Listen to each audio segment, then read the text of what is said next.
Ayan guys, ngayon i-set up na natin yung ating B8 to laptop. Ayan. Example, gagamit tayo ng OBS. OBS lang muna guys. So, iba yung setup natin sa OBS. Ito, pag nakita nyo to, balik rin natin to. Saan na makita? Ayan guys, nakita nyo diba? May live 1, live 2. May accompany instrument, charging, earphone, headset, condenser mic, saka yung pag may mic kayong malaki yung ano niya, pwede dito yung malaki yung kanyang plug. Ayun, dito guys, charging, di ba? Sa gamitin natin itong ilagay mo natin ito para dito sa niya.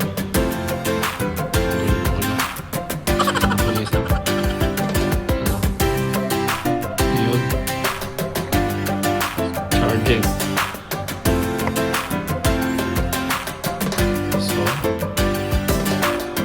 guys, yung dulo nito ikukunin natin dito sa laptop. Ito sa laptop guys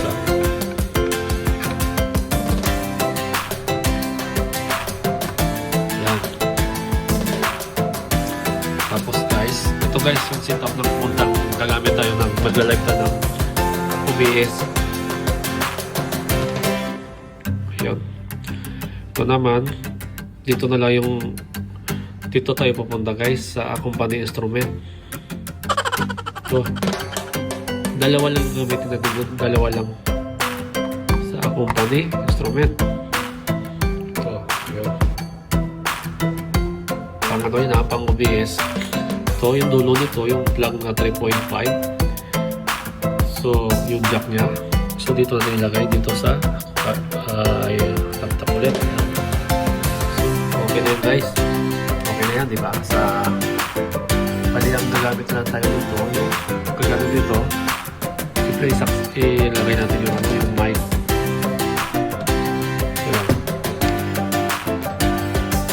Ito yung condenser mic niya.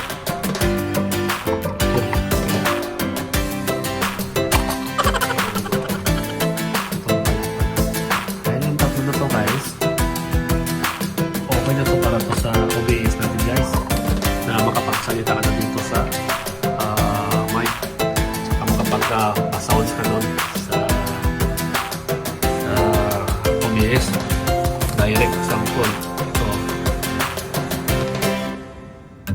dito guys diba, siyempre i-play natin dyan mga 3 minutes 3 seconds. Yan, nag-blow na siya. Ayos na yan. So, titignan natin kung nakaano sa OBS. Yan, OBS diba? Tingnan natin yung settings niya. Ayan, may modus pa. Kung ano talaga siya, ano siya. So, yun. Ito nyo guys, 3.8 na. Yan. Yan, stop yan. Nakasit na siya guys. Okay na yan. So, pwede natin gamitin na yan guys.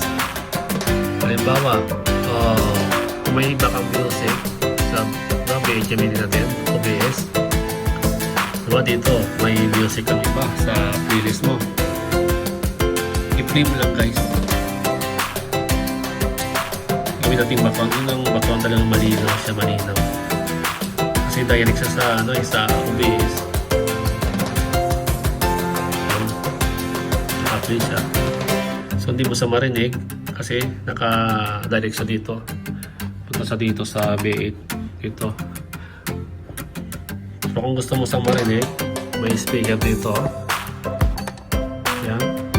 Lagyan mo lang dito ng speaker o kaya may headset ka. Pero kung ano, sa ano ka na makinig sa kung naka-live ka, isang cellphone mo para marinig mo din yung boses mo. Sa discarte mo guys kung saan mo gusto mo marinig yung sounds mo at saka music. Ayan. Siyempre guys, alam mo naman to, diba? Bago ka mag-connect sa mag-connect sa OBS, mag-live ka muna sa ano mo. Punta ka muna sa YouTube, sa apps.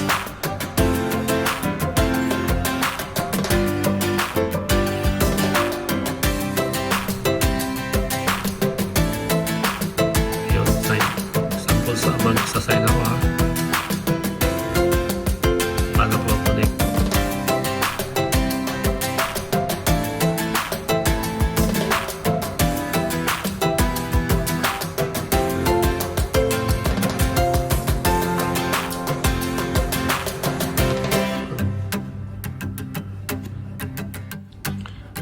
Ayan, ito guys, bali pumasok tayo sa aking channel. So, nakita nyo tong plus, diba? Parang kami natapos plus, pintok mo lang to. Tapos punta ka sa Go Live.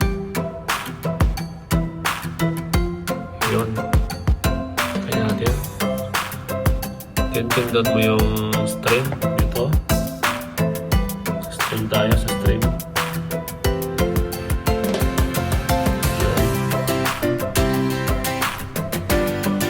Paano tayo mag-live sa OBS. Siyempre, edit mo guys, diba? Kung gusto mo edit, ayan. Tapos, pag in-edit mo yan, pati yung thumbnail mo, ilagay mo na rin, diba? Title mo, description. Yun.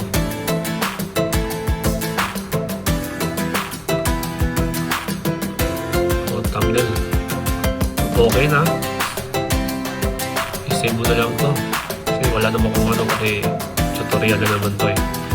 Tapos nakita nyo to guys, yung stream key, paste, encoder. So, i-reset, diba? Makita nyo yan. I-copy paste natin to guys. Dali natin to sa OBS. Pinutin natin yung copy. Ayan, makita nyo, successfully copy to clipboard. So balik tayo dun sa OBS. Punta tayo sa settings, and then punta tayo sa stream.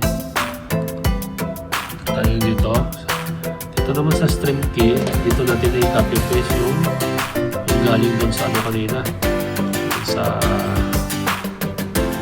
yan, sa may clipboard ano kaya, stream key, paste na natin para sure. So dito guys, halos di makita kasi dito. Ano dito is save apply. Save dito yan. Tapos dito, basta apply dito. May tatlong ano dyan na naka-ready na yan. Ayan, kung gusto mo mag-start na, yan o. Pinutin mo yung start streaming. Pag pinindot mo yan, lalabas na yung AES. Pinutin mo yan. Ayan. Ayan guys.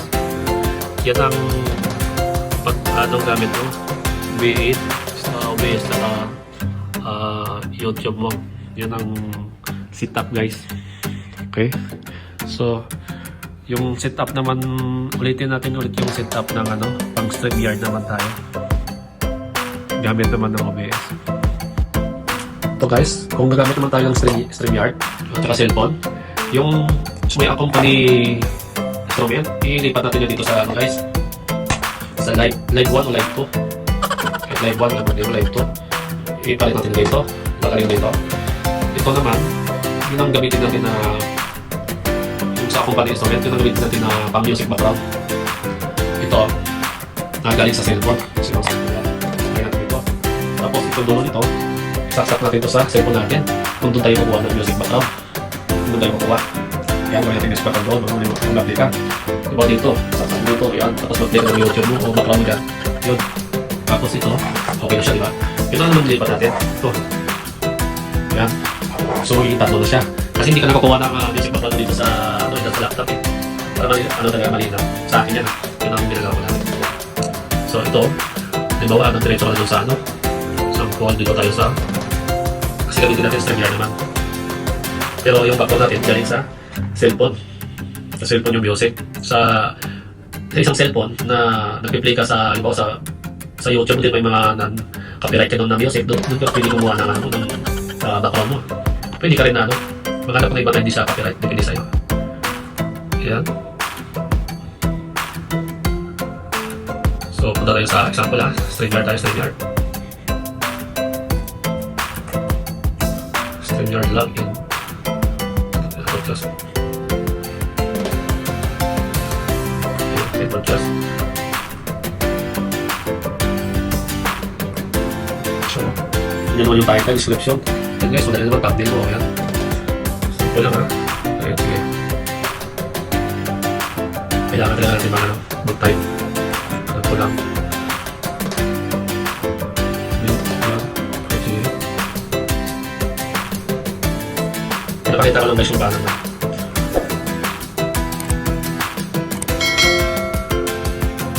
Tapos, yan. Tingnan natin kung yung BA natin gagana doon. Yan. Punta tayo sa settings yan. Yan. So, punta tayo sa audio. So, lumalabas yung BA natin. Ibig sabihin, konektado na siya guys. Yan. Okay na yan. Tingnan natin kung gumagana kung salita ko sa mic. Magana, hello mic guys, yan, hello mic.